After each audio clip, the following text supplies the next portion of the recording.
përshëndetje për të gjitha gratë që më shikoni dhe për ju meshkuj.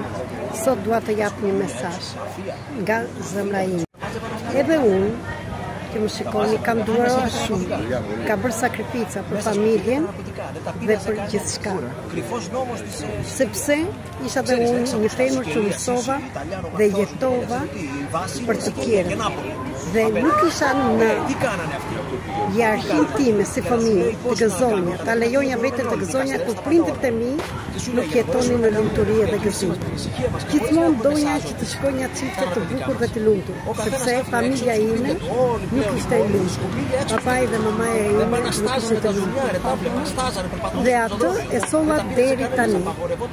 Brenda me dhe trishja partner në jetën time që nuk më jep një respektin dhe dashurinë time, sepse unë brenda meje, aura ime tregonte që unë nuk meritoj dashurinë dhe një të vërtetë. Ashtu si mamaja ime, ashtu se gjyshja ime dhe të gjitha ju gratë kudo që jeni në Shqipëri. Mund të ketë dhe përjashtime, nuk ju përjashtoj. Por dua të them për të gjitha ju që tradhtoheni, që nuk dëgjoheni, nuk respektoheni, mjaft më. Erdhi dita që ne të lidhemi me dritën, me dashurinë dhe jo të presim të rrime nga të tjera, sepse ne meritojmë shumë dhe jeta të takon ty dhe vetëm ty.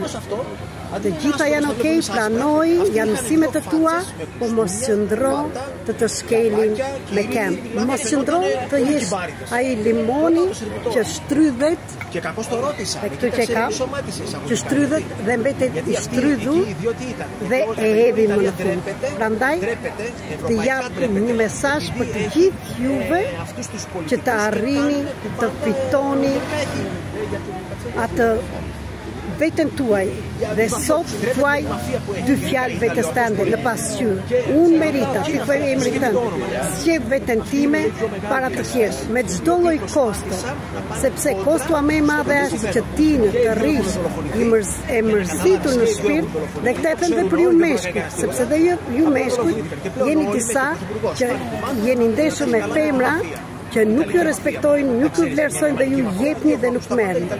Erdhi dita se marrëdhëniet janë jap edhe marr, nuk është vetëm jap. Prandaj, shiko të shrosh plagët e tua, çfarë ke pa në familjen tënde dhe si e shikon ti dashurinë. Erdhi koha që ta lirosh dhe boll në mjerim dhe mos i bëj sabotazh vetes më që të jetosh ashtu si jetuan prindrit e tu, duke mos e lejuar veten të jetosh në gëzim, sepse ti je diçka tjetër.